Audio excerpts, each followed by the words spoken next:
makikinabang dito ang mga Pilipinong marino sa nilagdaang Republic Act 120221 o yung Magna Carta for Seafarers ni Pangulong Marcos Jr. Ayon kay Trabaho Party List spokesperson Attorney Michelle Espiritu, pagtitibay nito ng batas ang proteksyon sa kanilang mga benepisyo at wastong pagsasanay.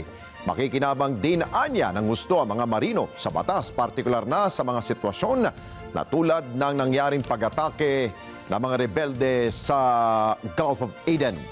Bagamat wala anyang katiyakan na mawawala ang kaguluhan sa mga karagatan, ay mabibigyan naman ng maayos na sahod itong mga seafarers na ito na 2 beses ang halaga ng kanilang tinatanggap na sahod.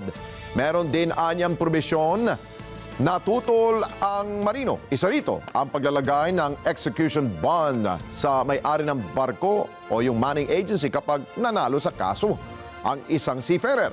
Tututukan din ng Trabaho Party List ang prosesong pagdadaanan ng mga marino sa pagkuha ng kanilang benepisyo. Target din ng grupo na mabigyan ang mga marino ng grupo ng mga abogado na makatutulong sa kanilang mga kakaraping kaso na magbibigay ng libreng serbisyo.